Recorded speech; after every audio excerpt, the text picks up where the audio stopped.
Now on this CTV News at 5, the search for Darius McDougall continues more than a week after he disappeared. Plus, we find out tonight if Alberta teachers have accepted or rejected a contract offer. And we didn't learn about residential schools when we were kids. Preparing to mark National Truth and Reconciliation Day. Telling your stories. CTV News Lethbridge with Jackie Scantlebury. Good afternoon. Thank you for being here. The search for Darius McDougall is still ongoing in the Crow's Nest Pass, more than a week since he disappeared. But RCMP admit his chance of survival is very slim, giving the 6-year-old just a 5% chance of surviving. That news being shared with McDougall's family Sunday. RCMP did not provide any new information on Monday, but during a media availability yesterday afternoon, they said they analyzed several factors, including what he was wearing when he disappeared, the terrain, the weather, and amount of time the search has gone on. 200 search and rescue members, RCMP and conservation officers are still looking for the 6-year-old, but crews admit the time has come to change some of their search tactics. So it will change the use of some of the infrared technologies on the assumption that the infrared technologies won't be picking up any heat signatures on the ground. That's the biggest change right now, is changing from using the infrared to solely cameras to search the ground. RCMP say Darius was walking with family members Sunday, September 21st, when he became separated from the other children near the Alberta-BC boundary in the Crow's Nest Pass. Police say there is no indication of foul play at this time. It's the final day for Alberta teachers to cast their vote on a tentative deal with the province. If rejected, they could be on strike next Monday. The 4-year tentative agreement includes a 12% salary increase and a commitment to hire 3,000 more teachers over the next 3 years. On Sunday, protesters gathered at City Hall in Calgary for a Save Alberta's Education rally. It focused on the government's proposed changes to school rules affecting transgender youth. Some protesters were also calling for more classroom funding. We see class sizes with more than 30 kids per class. We see that there's not enough education assistance in our classes. And I fear that the education my grandkids are going to get is going to be substandard. The province says it won't comment at this point. The results of the teachers' vote is expected around 6:15 tonight. In an incident caught on video, a United States Customs and Border agent appears to shout at an Ontario driver, telling them to never come back to the U.S. again. That video shows a man that appears to be wearing the agency's uniform, driving close behind the filming driver before pulling up beside them near the Lewiston border port of entry in upstate New York. The driver says the vehicle honked at them after noticing the Ontario license plates. The U.S. Border Agency has not confirmed if the man in the video is an employee, but says it is investigating the incident.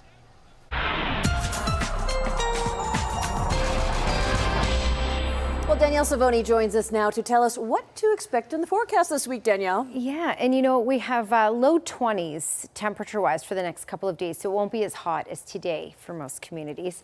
We also have this moving in, so this is all going to be changing the game with regards to temperature over the coming days, but it's also bringing in some isolated pockets of showers. You can see most of that is on the BC side, but there is some working its way into the far south. So small chance of an isolated shower on and off as we go through the evening hours. 28 degrees though is the temperature in Lethbridge right now, 31 in Medicine Hat, 27 in Milk River, and 26 in Pincher Creek. So there's a lot of heat out there. It will still be warm for the next couple of days, just not this warm. I'll show you all those details coming up, Jackie. All right, thanks, Danielle.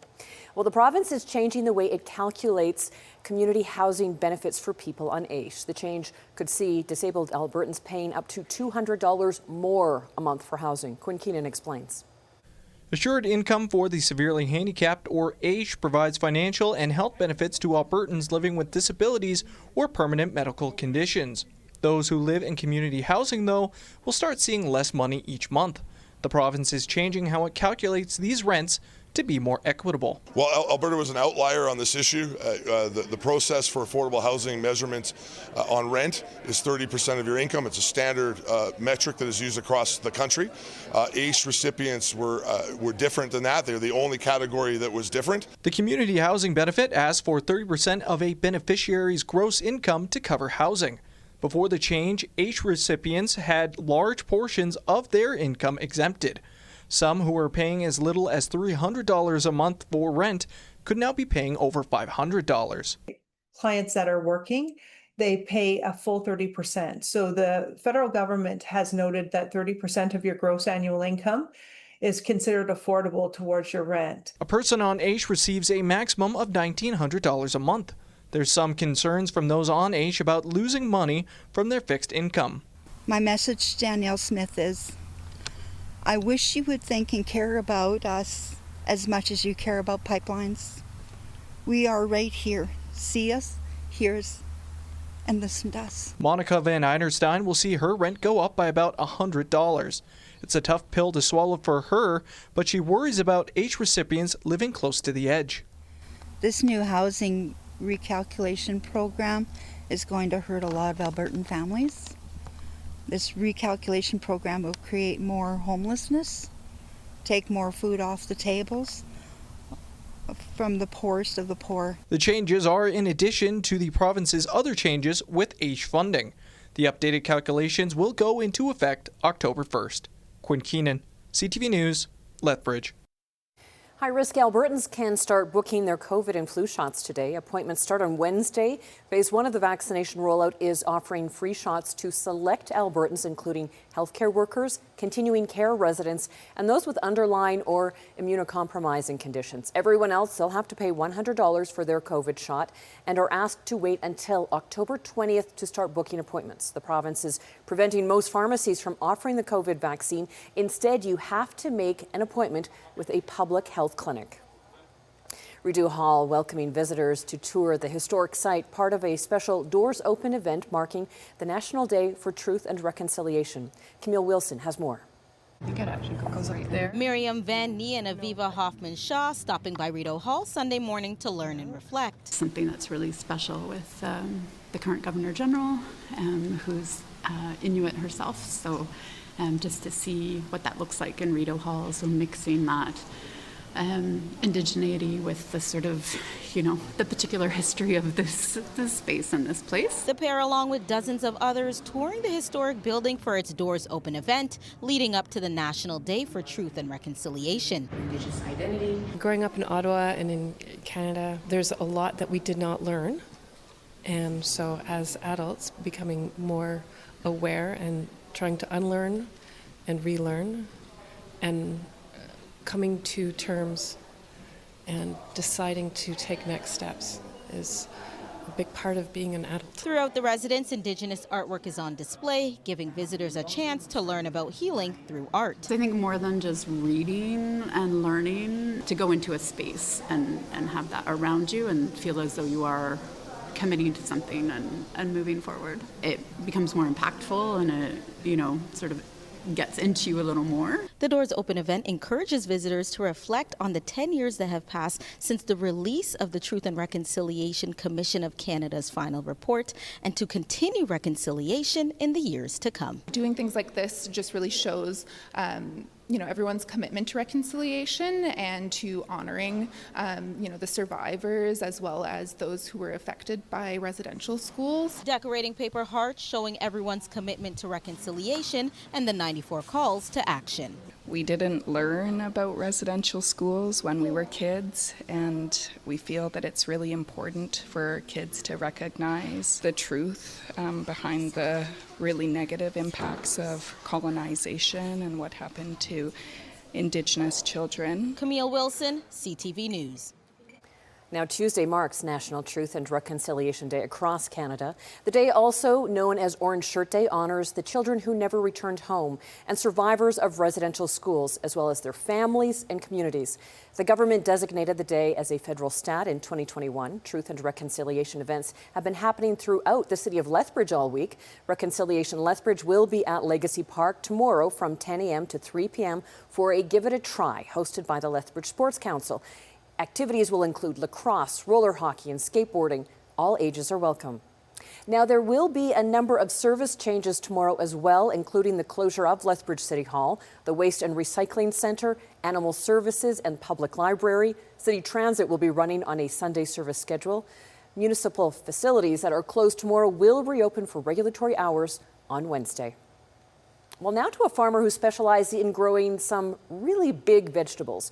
Graham Barrett from the UK starts working every spring for his giant crop. He has already set world records for biggest cucumbers and pea pods, and this year Barrett has his sights set on another record for a cucumber vine measuring more than 6 meters.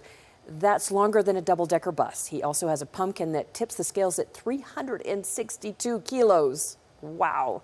On the other side of this break, Danielle has our 5-day forecast. Plus, with kids back in school, parents and teachers are seeing the September spike. We'll explain after the break.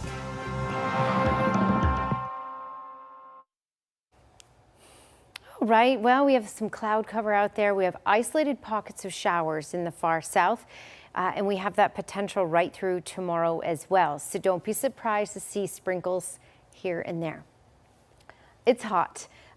26 degrees is the temperature right now, also the daytime high in Calgary, 25 in Edmonton, 25 in Thunder Bay and Toronto, 27 in Ottawa, 25 Montreal, Fredericton, and almost that in Halifax. So there's a lot of warmth basically from Alberta and off to the east for today. It's going to change for us come tomorrow. It will still be warm, especially in the southeast corner, but it won't be this warm. So Medicine Hat at 31 right now, which is excessive for this time of year, of course, to wrap up September. And we're going to get into the 20s, but not quite into the 30s for tomorrow in Medicine Hat.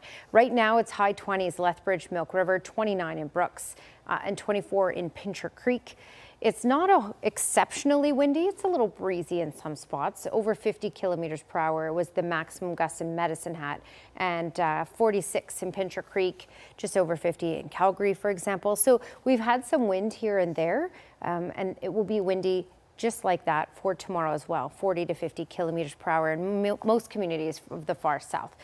We have this flow out of the south, and you can see the cloud cover from that. You can also see these pockets of rain. This will be the story even as we head into tomorrow, and I'll show you the hour-by-hour forecast in just a second here. You can see it's more dense on the BC side. We have less cloud cover here and less rainfall. But tomorrow morning, it does look like quite a rainy morning for most areas. So I'm going to step out of the way here. And when I advance this, basically by tomorrow morning, early morning, this is a shot at 2 o'clock in the morning. So while most people are sleeping, not a big deal. The cloud cover, isolated showers, and then the showers should become more intense and a little more widespread, really from Banff all the way down to Pincher Creek, Crozes Pass, and over to Lethbridge. We could pick up a millimeter before this all said and done. This does clear out for the afternoon, but you could still see a couple isolated showers in the afternoon. You'll likely get some sunny breaks as well, and certainly still some lingering cloud cover here and there. And then Wednesday, less likely to have any sort of widespread rainfall, but we will get some isolated pockets in the far south. All right, East Kootenay area, gusts 50 kilometers per hour for these next couple of hours, quieting down overnight, chance of showers, and then a good chance of rain again for parts of tomorrow, and the risk of a thunderstorm, 22 degrees for the high for tomorrow. Crozes Pass 10 overnight, gusts 50 kilometers per hour for the next couple of hours, quieting down, and then those gusts are back for tomorrow. 20 degrees, though, is the daytime high for tomorrow, with a good chance of some rainfall in the morning hours. Medicine Hat should not see any rain tomorrow, but some cloud cover is possible. A high of 25 degrees for tomorrow, and the wind should be calm in Medicine Hat tomorrow. Lethbridge just 22 for tomorrow, gusts around 40 kilometers per hour, good chance of rain in the morning, and then we're in those lower 20s for Wednesday, and then the teens for Thursday and Friday.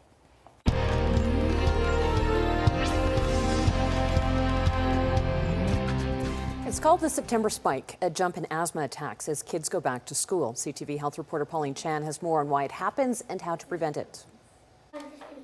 7-year-old Benji was diagnosed with asthma as a baby, and his mom says back to school is definitely a time when he gets more problems. There's exposure to other children who are sick, and he gets sick easily, and when he gets sick, it leads to more asthma attacks for him. And the Lung Health Foundation says there are other reasons for the September spike too. There's more ragweed pollen, weather changes, and indoor factors such as dust. During the summer, Benji takes a break from his asthma medications. The main buffer, and in these, there's medicine.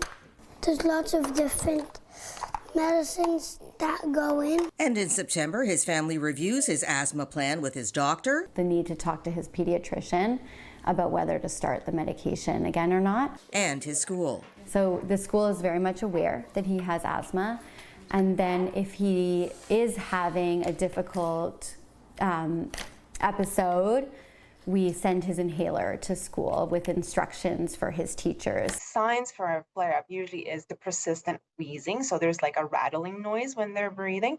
They have difficulty speaking in full sentences. Sometimes they have difficulty sleeping at night, so they're waking up a lot. As well as sharing your asthma plan, it's a good idea to make sure all your child's vaccinations are up to date. I could do monkey bars.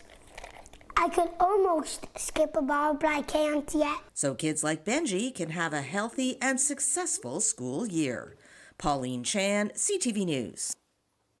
Still ahead on the CTV News at 5, Toronto Blue Jays fans are still celebrating the team's first division title in a decade. Sports is coming up.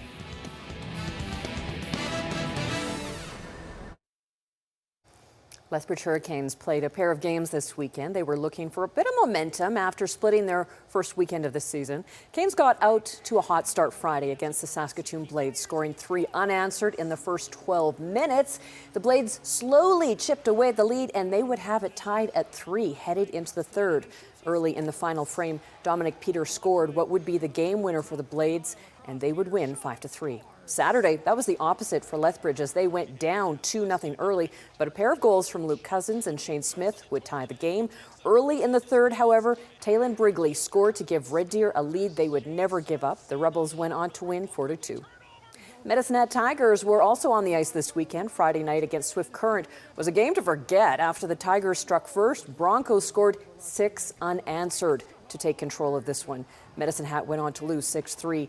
Saturday against the Blades, that was a get-right game for the Tigers. 3 first-period goals were all they would need for a 4-1 win. The Brooks Bandits are looking to continue their dominance since joining the BCHL. They played both at home and on the road over the weekend. Friday, Brooks was tied 2 apiece with the Black Falls Bulldogs after one period. Black Falls' Austin Borgard scored midway through the second to give their road side the lead. Luke Dolan and Thomas New added 2 late in the third to hand Brooks a 5-2 loss. Now, Saturday on the road turned into a disaster for Brooks. Tied at 2 after 2 periods, the Crusaders rattled off 5 goals in 9 minutes to put this one out of reach. Brooks would lose 7-3 and suffer a rare 2-game losing streak. Tough weekend for the Cranbrook Bucks as well. Friday, they fell 6-0 to the West Kelowna Warriors. Saturday, not much better, with a 6-1 loss to the Vernon Vipers. Post-secondary sports saw plenty of action this weekend. Here's a look how Lethbridge's schools made out. Saturday saw the women's soccer team fall 4-1 to MRU Cougars in Calgary. Women's rugby, meanwhile, they were blown out 86-0 by the UBC Thunderbirds. Sunday, women's soccer kept it close, but it still lost 2-0 to MRU. Men's soccer would salvage the weekend with a huge 2-1 win over the Saskatchewan Huskies. Men's soccer is holding on to the last playoff spot in the Prairie Division. Lethbridge College Polytechnic soccer team also hit the pitch. Saturday, the women's team managed a 1-1 draw with Ambrose University Lions. The men's team followed that up with a 0-0 draw with the Lions. They needed all 162 games, but the Toronto Blue Jays have clinched their first American League East Division title since 2015. 2-2 again. And a drive to deep left field. Gone! Needing a win in the final game of the regular season, the Jays took flight. Alejandro Kirk delivering 2 home runs, including a grand slam. The Jays defeat the Tampa Rays 13-4. The Jays now have home field advantage through the American League playoffs.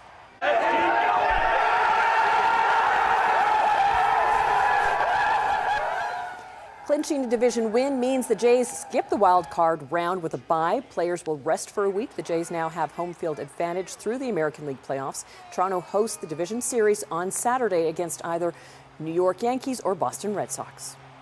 A heartbreaking loss for Team Canada women's rugby on Saturday. They were defeated by the host team England 33-13.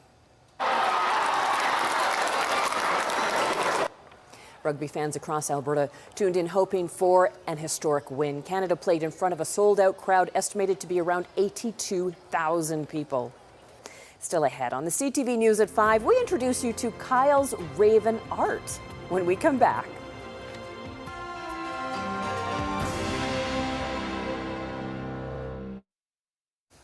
Calling someone a bird brain is usually not a compliment unless you're talking about a particular raven from BC. CTV's Adam Swatsky has that story. Before she started preparing paints to play with Kyle, Brooke Whitelaw was learning to be aware while feeding him. I was like, oh my gosh, what's happening? The first time they worked together, Kyle found a way to sneak a bunch of food away from her. He's like a cheeky toddler, but he's also incredibly intelligent. That was 3 years ago. Oh, you're so excited! Before Brooke and Kyle became best buddies. You're such a good boy. And after the raven was attacked by a dog and treated at this conservation and education center with a badly broken wing.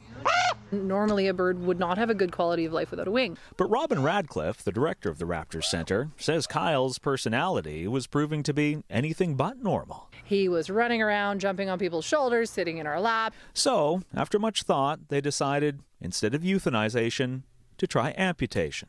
It was amazing how quickly he adapted to it. And when he wasn't wanting to play with Lego, Kyle was stealing sandals from visiting children's feet so he could use them as toys. We started trying to brainstorm some activities that we could do with him.